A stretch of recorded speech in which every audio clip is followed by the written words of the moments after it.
Mística Ciudad de Dios. Segunda parte, libro 6, capítulo 20. Por mandato de Pilatos fue azotado nuestro Salvador Jesús, coronado de espinas y escarnecido, y lo que en este paso hizo María Santísima. Punto 1335. Conociendo Pilatos la porfiada indignación de los judíos contra Jesús Nazareno, y deseando no condenarle a muerte porque le conocía inocente, le pareció que, mandándole azotar con rigor, aplacaría el furor de aquel ingratísimo pueblo y la envidia de los pontífices y escribas, para que dejasen de perseguirle y pedir su muerte, y si acaso en algo hubiese faltado Cristo a las ceremonias y ritos judaicos, quedaría bastantemente castigado. Y este juicio hizo Pilatos, porque en el discurso del proceso se informó y le dijeron que le imputaban a Cristo que no guardaba el sábado ni otras ceremonias, de que vana y estultamente le calumniaban, como consta del discurso de su predicación, que refieren los sagrados evangelistas. Pero siempre discurría en esto Pilatos como ignorante, pues ni al maestro de la santidad podía caber defecto alguno contra la ley, que había venido no a quebrantarla, sino a cumplirla y llenarla toda, ni tampoco, cuando fuera verdadera la calumnia, no le debía castigar por esto con pena tan desigual, pues tenían los mismos judíos en su ley otros medios con que se purificaban de las transgresiones que cada paso cometían contra su ley, con tal impiedad y pena de azotes. Y mayor engaño padeció este juez pensando que los judíos tenían algún linaje de humanidad y compasión natural, porque su indignación y furor contra el mansísimo maestro no era de hombres que naturalmente suelen moverse y aplacarse cuando ven rendido y humillado al enemigo, porque tienen corazones de carne y el amor de su semejante es natural y causa de alguna compasión. Pero aquellos pérfidos judíos estaban revestidos y como transformados en demonios, que contra el más rendido y afligido se enfurecen más, y cuando le ven más desvalido, entonces dicen: persigámosle ahora que no tiene quien le defienda y libre de nosotros. Punto 1336. Tal como esta era la implacable saña de los pontífices y fariseos, sus confederados, contra el autor de la vida, porque Lucifer, desconfiando de impedirle la muerte que los mismos judíos pretendían, los irritaba con su espantosa malicia, para que se la diesen con desmedida crueldad. Pilatos estaba entre la luz de la verdad que conocía y entre los motivos humanos y terrenos que le gobernaban, y, siguiendo el error que ellos administran a los que gobiernan, mandó azotar con rigor al mismo que protestaba hallarle sin culpa. Para ejecutar este aviso y persuasión del demonio y acto tan injusto, fueron señalados 6 ministros de justicia o sayones robustos y de mayores fuerzas, que, como hombres viles, réprobos y sin piedad, admitieron muy gustosos el oficio de verdugos, porque el airado y envidioso siempre se deleita en ejecutar su furor, aunque sea con acciones deshonestas, crueles y feas. Luego estos ministros del demonio, con otros muchos, llevaron a nuestro Salvador Jesús al lugar de aquel suplicio, que era un patio o zaguán de la casa donde solían dar tormento a otros delincuentes para que confesaran sus delitos. Este patio era de un edificio no muy alto y rodeado de columnas, que unas estaban cubiertas con el edificio que sustentaban y otras descubiertas y más bajas. A una columna de estas, que era de mármol, le ataron fuertemente, porque siempre le juzgaban por mágico y temían no se les fuese de entre las manos. Punto 1337.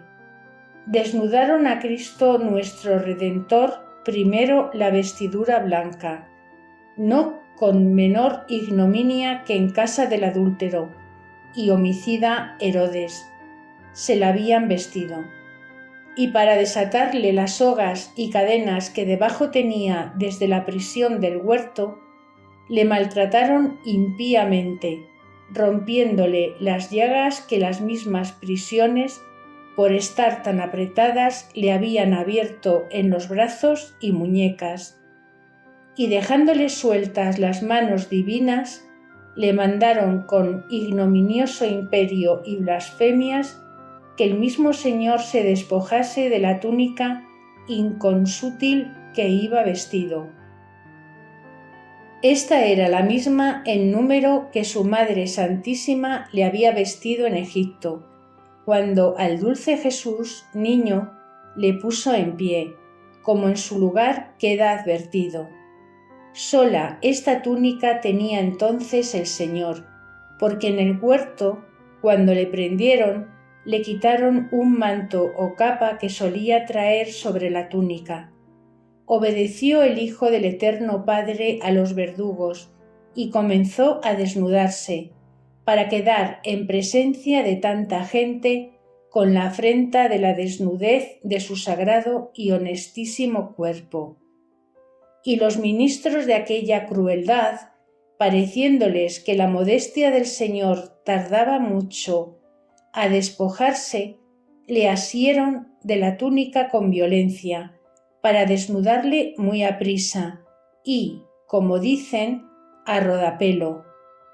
Quedó su majestad totalmente desnudo, salvo unos paños de honestidad que traía debajo la túnica, que también eran los mismos que su Madre Santísima le vistió en Egipto con la tunicela, porque todo había crecido con el sagrado cuerpo, sin habérselos desnudado ni esta ropa ni el calzado que la misma Señora le puso, salvo en la predicación, como entonces dije, que muchas veces andaba pie por tierra. Punto 1338. Algunos doctores entiendo que han dicho o meditado que a nuestro Salvador Jesús, en esta ocasión de los azotes y para ser crucificado, le desnudaron del todo, permitiendo su majestad aquella confusión para mayor tormento de su persona. Pero habiendo inquirido la verdad, con nuevo orden de la obediencia, se me ha declarado que la paciencia del Divino Maestro estuvo aparejada para padecer todo lo que fuera decente y sin resistencia a ningún oprobio, y que los verdugos intentaron este agravio de la total desnudez de su cuerpo santísimo, y llegaron a querer despojarle de aquellos paños de honestidad con que solo había quedado, pero no lo pudieron conseguir, porque en llegando a tocarlos se les quedaban los brazos yertos y helados, como sucedió en casa de Caifás cuando pretendieron desnudar al Señor del cielo, y queda dicho en el capítulo 17.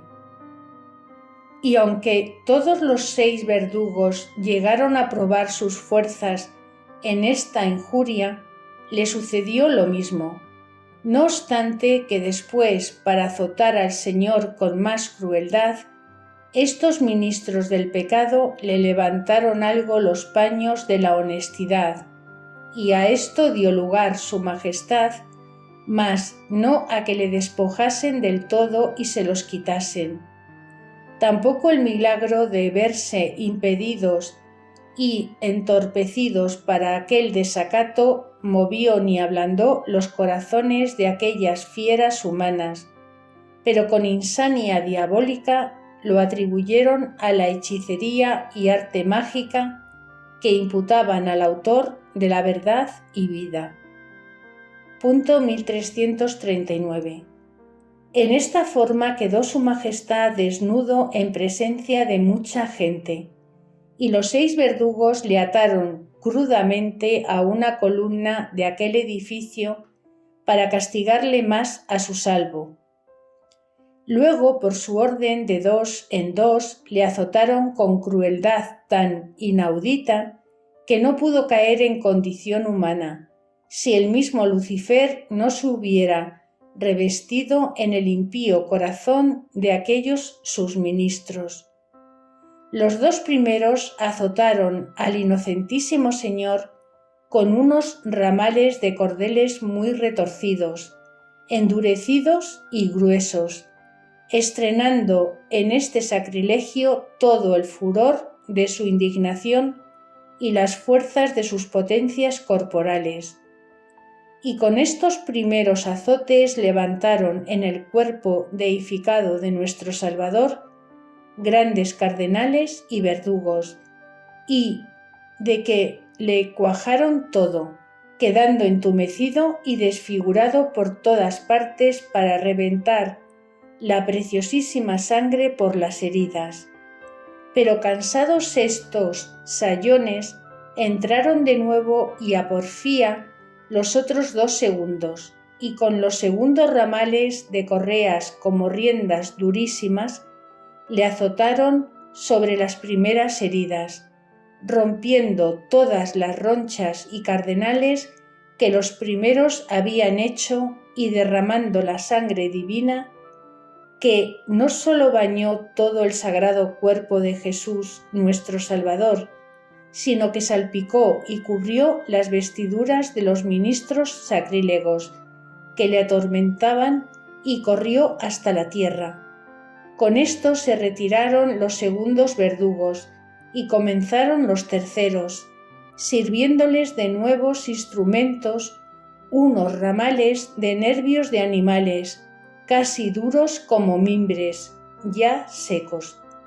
Estos azotaron al Señor con mayor crueldad, no sólo porque ya no herían a su virginal cuerpo, sino a las mismas heridas que los primeros habían dejado, sino también porque de nuevo fueron ocultamente irritadas por los demonios que de la paciencia de Cristo estaban más enfurecidos. Punto 1340. Y como en el sagrado cuerpo estaban ya rotas las venas y todo él era una llaga continuada, no hallaron estos terceros verdugos parte sana en que abrirlas de nuevo.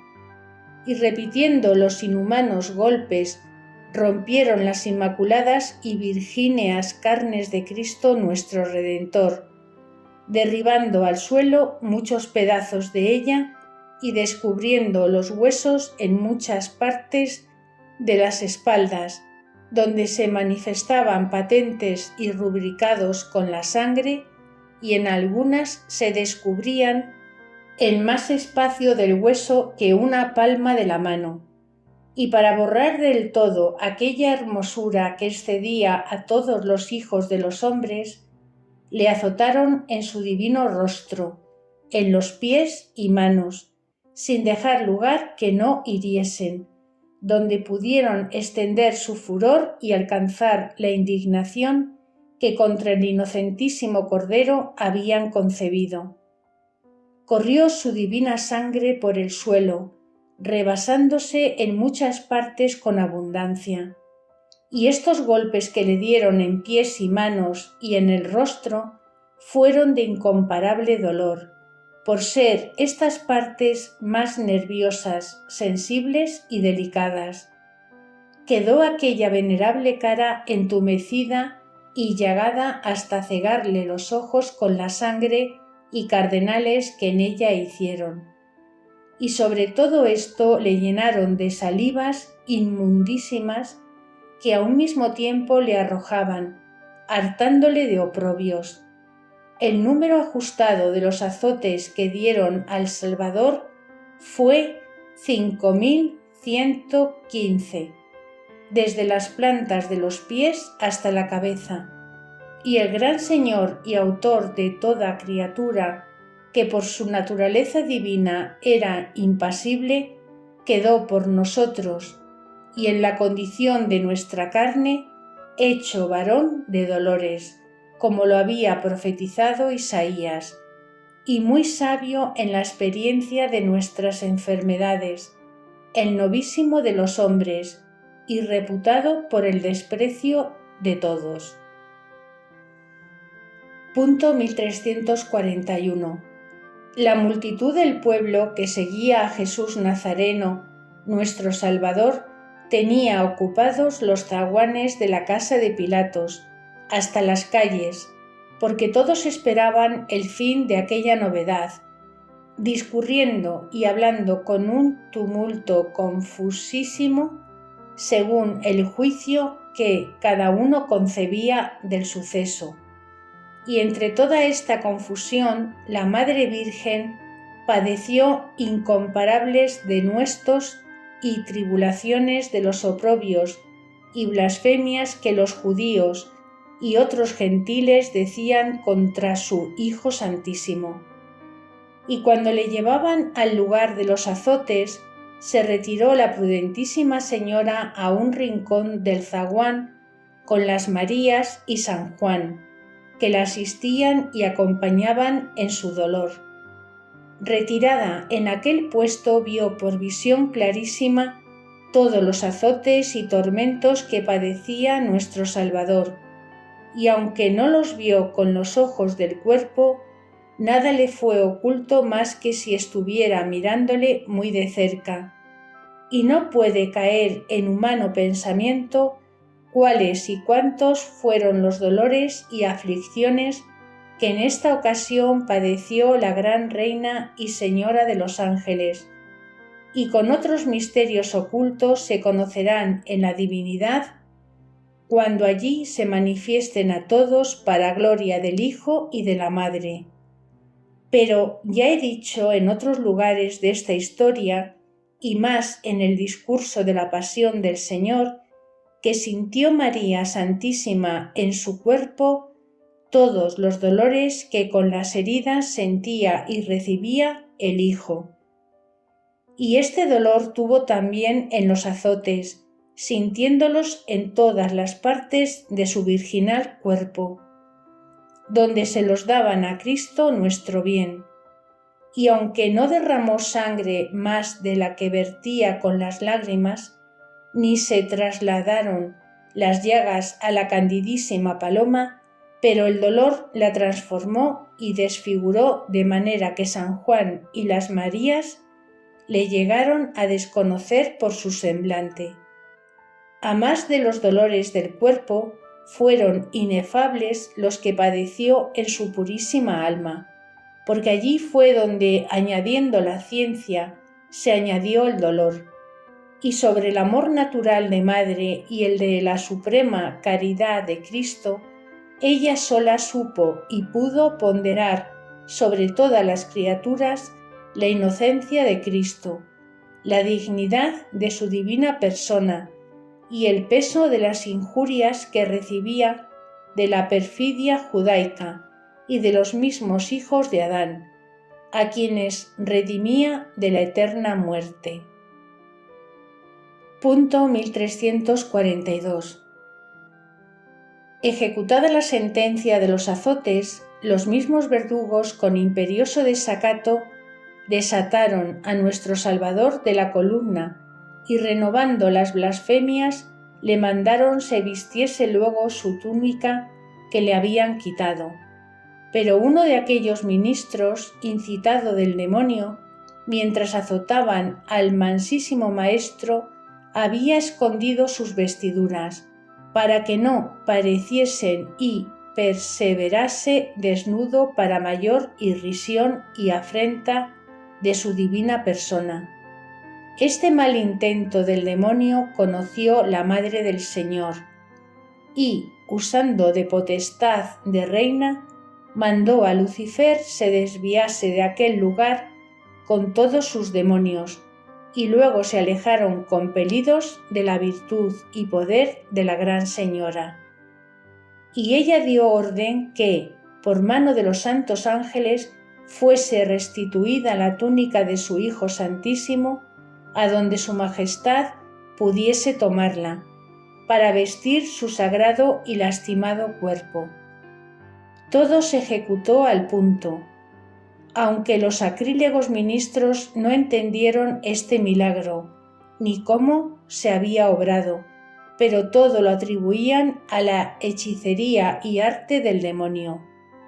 Vistióse nuestro Salvador, habiendo padecido sobre sus llagas el nuevo dolor que le causaba el frío, porque de los evangelistas consta que le hacía, y su Majestad había estado desnudo grande rato, con que la sangre de las heridas se le había helado, y comprimían las llagas, estaban entumecidas y más dolorosas.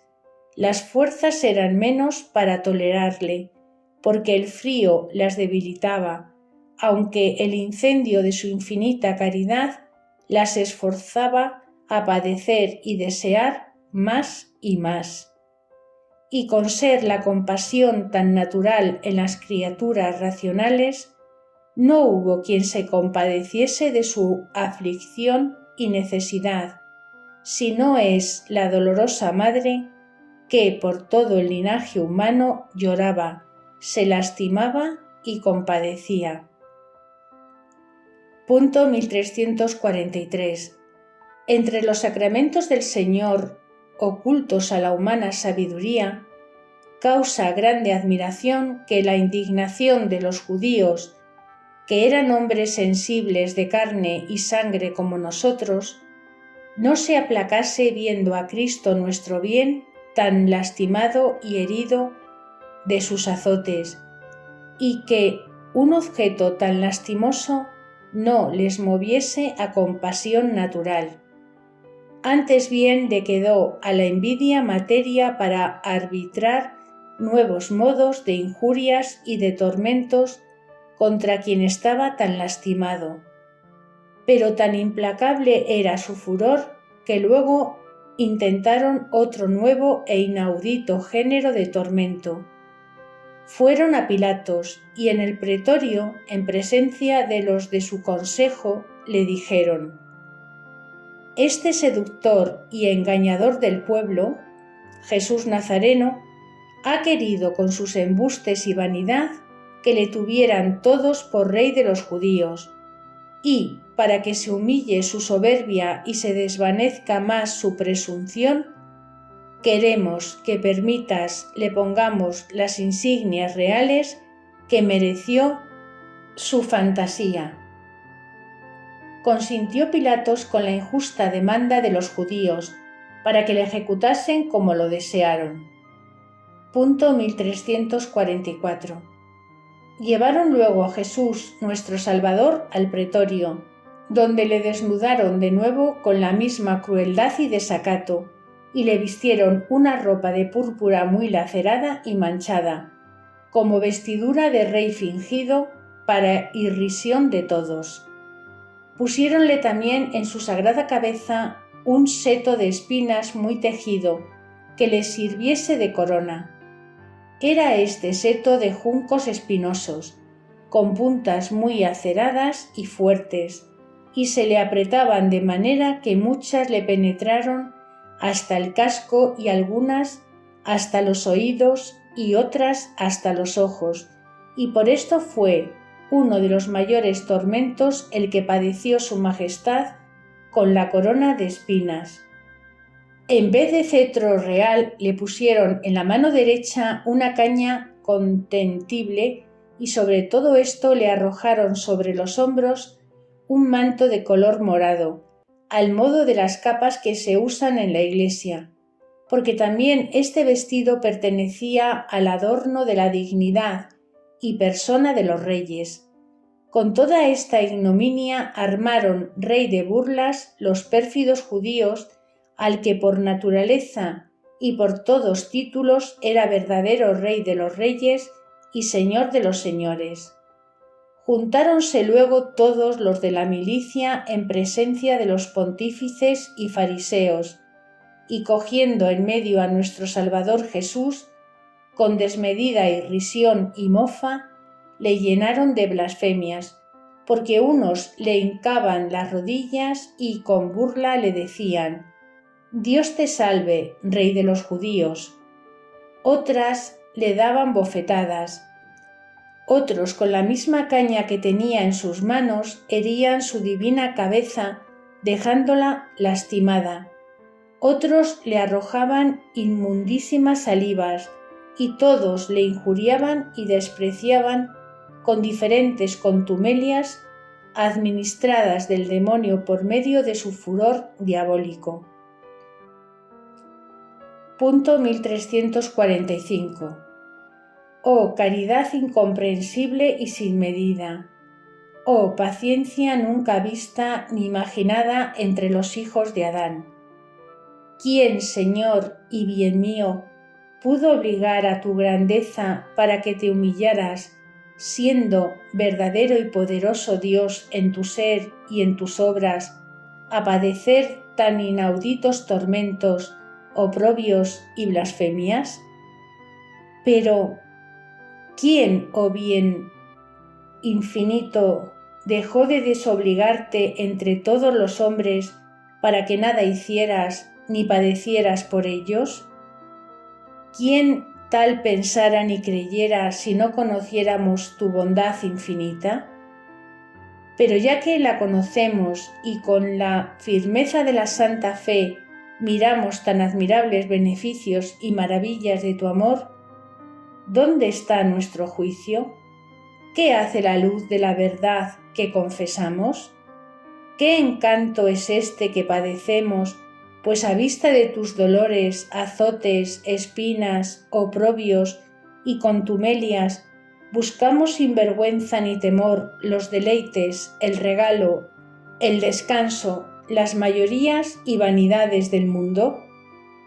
Verdaderamente es grande el número de los necios, pues la mayor estulticia y fealdad es conocer la deuda y no pagarla, recibir el beneficio y nunca agradecerle, tener a los ojos el mayor bien y despreciarle, apartarle de nosotros y no lograrle, dejar la vida, huir de ella y seguir la eterna muerte. No despegó su boca el inocentísimo Cordero Jesús entre tales y tantos oprobios, ni tampoco se aplacó la indignación furiosa de los judíos, ni con la irrisión y escarnios que hizo del divino Maestro, ni con los tormentos que añadió a los desprecios de su sobredignísima persona. Punto 1346. Parecióle a Pilatos que un espectáculo tan lastimoso como estaba Jesús Nazareno movería y confundiría los corazones de aquel ingrato pueblo, y mandóles sacar del pretorio a una ventana donde todos le viesen así como estaba, azotado, desfigurado y coronado de espinas, con las vestiduras ignominiosas de fingido rey. Y hablando el mismo Pilatos al pueblo, les dijo: «Ese homo, ¿veis aquí el hombre que tenéis por vuestro enemigo? ¿Qué más puedo hacer con él que haberle castigado con tanto rigor y severidad? No tendréis ya que temerle. Yo no hallo en él causa de muerte». Verdad cierta y segura era la que decía el juez, pero con ella misma condenaba su injustísima piedad, pues a un hombre que conocía y confesaba por justo y sabía que no era digno de muerte, le había hecho atormentar y consintiéndolo de manera que le pudieran quitar los tormentos una y muchas vidas. Oh ceguera del amor propio y maldad de contemplar con los que dan o quitan las dignidades. ¿Cómo oscurecen la razón estos motivos y tuercen el peso de la justicia, y la adulteraron en la verdad mayor y en la condenación del justo de los justos? Temblad, jueces que juzgáis la tierra, y mirad que los pesos de vuestros juicios y dictámenes no sean engañosos, porque los juzgados y condenados en una injusta sentencia vosotros sois.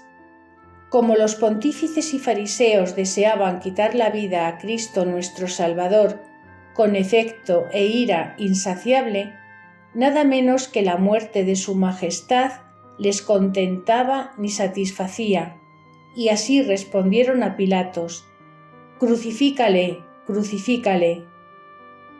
Punto 1347. La bendita entre las mujeres María Santísima vio a su benditísimo Hijo cuando Pilatos le manifestó y dijo: «Ese homo», y puesta de rodillas le adoró y confesó por verdadero Dios hombre. Y lo mismo hicieron San Juan y las Marías y todos los ángeles que asistían a su gran Reina y Señora, porque ella, como Madre de nuestro Salvador y como Reina de todos, les ordenó que lo hiciesen así, a más de la voluntad que los santos ángeles conocían en el mismo Dios.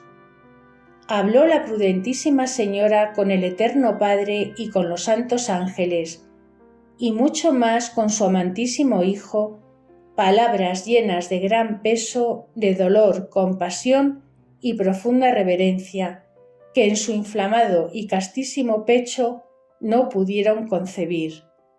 Consideró también con su altísima sabiduría que en aquella ocasión en que su Hijo Santísimo estaba tan afrentado y burlado, despreciado y escarnecido de los judíos, convenía en el modo más oportuno conservar el crédito de su inocencia, y con este prudentísimo acuerdo renovó la Divina Madre las peticiones que arriba dije hizo por Pilatos, para que continuase en declarar como juez que Jesús nuestro Redentor no era digno de muerte, ni malhechor, como los judíos pretendían que el mundo lo entendiese. Punto 1348. En virtud de esta oración de María Santísima, sintió Pilatos grande compasión de ver al Señor tan lastimado de los azotes y oprobios, y le pesó que le hubiesen castigado con tanta impiedad. Y aunque a todos estos movimientos le ayudó algo el ser de condición más blanda y compasiva, pero lo más obraba en él la luz que recibía por intercesión de la gran Reina y Madre de la Gracia. Y de esta misma luz se movió el injusto juez, para tener tantas demandas y respuestas con los judíos sobre soltar a Jesús nuestro Salvador, como lo refiere el evangelista San Juan en el capítulo 19, después de la coronación de espinas. Y pidiéndole ellos que le crucificase, respondió Pilatos: «Tomadle allá vosotros y crucificadle, que yo no hallo causa justa para hacerlo». Replicaron los judíos: «Conforme a nuestra ley es digno de muerte, porque se hace hijo de Dios». Esta réplica puso mayor miedo a Pilatos, porque hizo concepto que podía ser verdad que Jesús era hijo de Dios, en la forma que él sentía de la divinidad.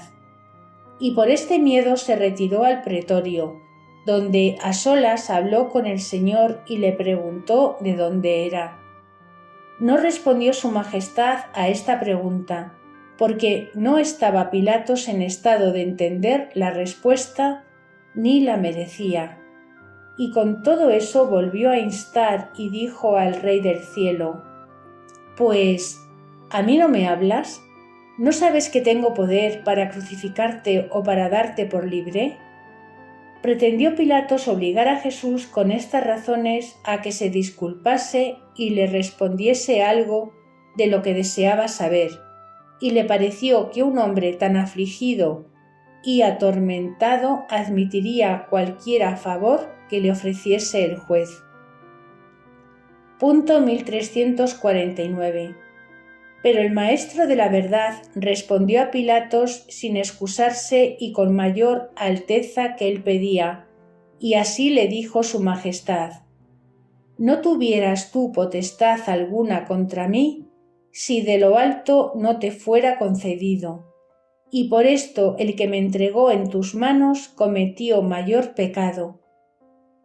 Con esta sola respuesta no pudiera este juez tener disculpa en condenar a Cristo, pues debía entender por ella que sobre aquel hombre Jesús no tenía él potestad, ni el César, que, por orden más alto, era permitido que le entregasen a su jurisdicción contra razón y justicia, y que por esto Judas y los pontífices habían cometido mayor pecado que el mismo Pilatos en no soltarle, pero que también él era reo de la misma culpa, aunque no tanto como los otros. No llegó a conocer Pilatos esta misteriosa verdad, pero con todo eso se atemorizó mucho con las palabras de Cristo nuestro bien y puso mayor esfuerzo en soltarle. Los pontífices que conocieron el intento de Pilatos le amenazaron con la desgracia del emperador, en que incurría y caería de ella si le soltaba y no quitaba la vida a quien se levantaba por rey. Y le dijeron: si a este hombre dejas libre, no eres amigo del César, pues el que se hace rey contraviene a sus órdenes y mandatos. Dijeron esto porque los emperadores romanos no consentirían que, sin su voluntad, se atreviese nadie en todo el imperio a usurpar la vestidura o título de rey, y si Pilatos lo consintiera, no guardara los decretos del César.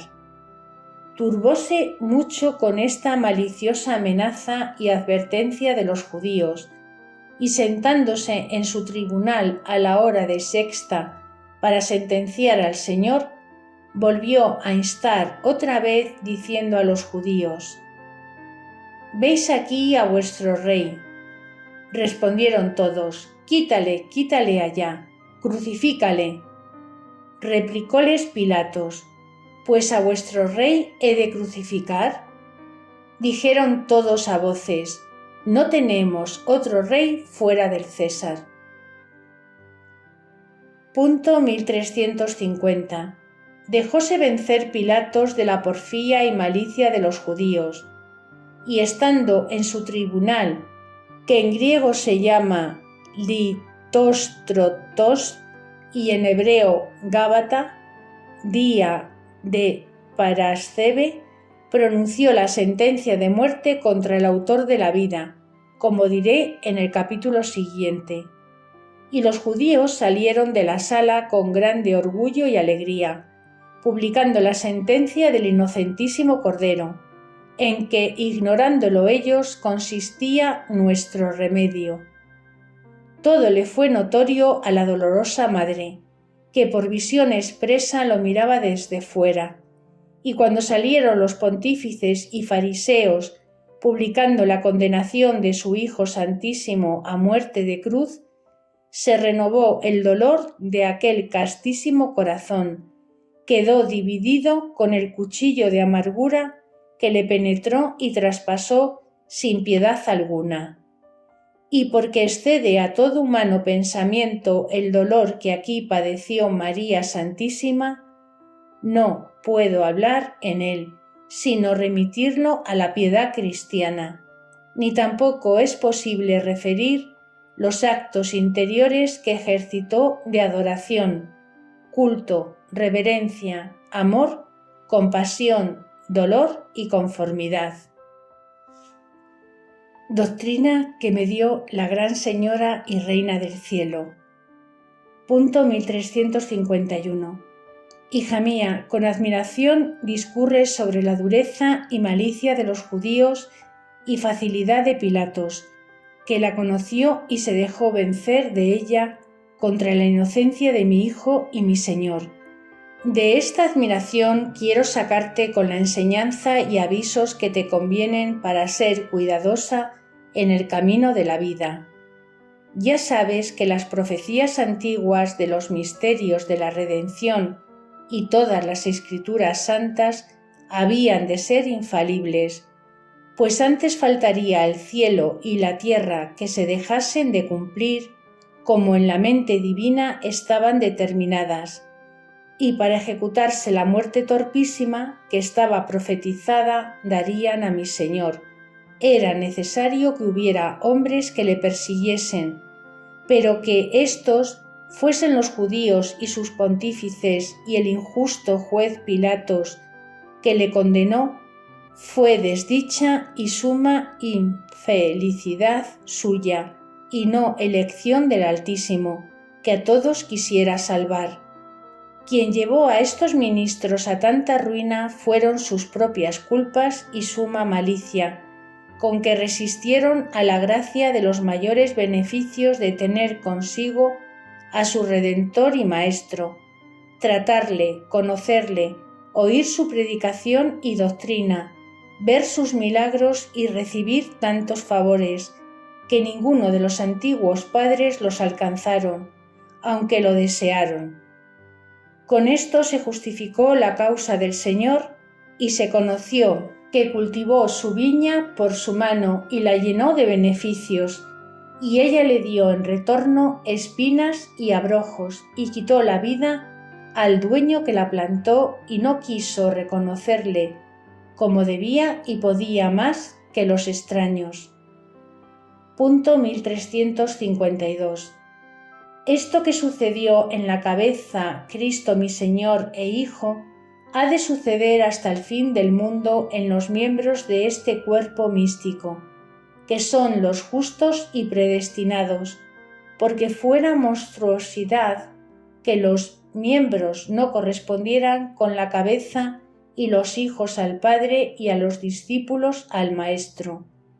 Y aunque siempre han de ser necesarios los escándalos, porque siempre han de estar juntos en el mundo los justos y pecadores, los predestinados y los réprobos, siempre quien persiga y quien sea perseguido, quien dé la muerte y quien la padezca, quien mortifique y quien sea mortificado.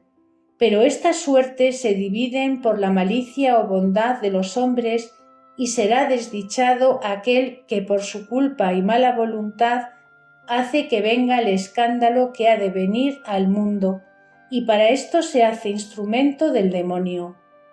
Esta obra comenzaron en la nueva Iglesia los pontífices y fariseos y Pilatos, que todos labraron la cabeza de este hermosísimo cuerpo místico, y en el discurso del mundo imitan y siguen a los judíos y al demonio los que labran los miembros, que son los santos y predestinados. Punto 1353. Advierte pues ahora, carísima, cuál de estas suertes quieres elegir en presencia de mi Señor y mía. Y si cuando tu Redentor, tu esposo y tu cabeza fue atormentado, afligido, coronado de espinas y lleno de ignominias, ¿quieres tú ser parte suya y miembro de este cuerpo místico? No es conveniente ni posible que vivas en regalo según la carne. Tú has de ser la perseguida y no perseguir, la oprimida y no oprimir, la que lleves la cruz y sufras el escándalo y no lo causes, tú la que padezcas y no hagas padecer a ninguno de tus prójimos. Antes bien, debes procurarles su remedio y salvación en cuanto a ti fuere posible, continuando la perfección de tu estado y vocación. Esta es la parte de los amigos de Dios y la herencia de sus hijos en la vida mortal, y en ella se contiene la participación de la gracia y de la gloria que, con los tormentos y oprobios y con la muerte de cruz, les adquirió mi Hijo y mi Señor. Y yo también cooperé en esta obra, costándome los dolores y aflicciones que tú has entendido, cuyas especies y memoria nunca quiero que de tu intención se borren. Poderoso era el Altísimo para hacer grandes en lo temporal a sus predestinados, para darles riquezas, regalos y excelencia entre todos, y hacerlos fuertes como leones, y que todo lo rindieran a su invencible poder. Pero no convenía llevarlos por este camino, porque los hombres no se engañasen, pensando que en la grandeza de lo visible y terreno consistía su felicidad, y desamparaban las virtudes, oscurecieran la gloria del Señor y no conocieran la eficacia de la divina gracia, ni aspiraran a lo espiritual y eterno. En esta ciencia quiero que estudies continuamente y te aproveches cada día, obrando y ejecutando todo lo que con ella entiendes y conoces.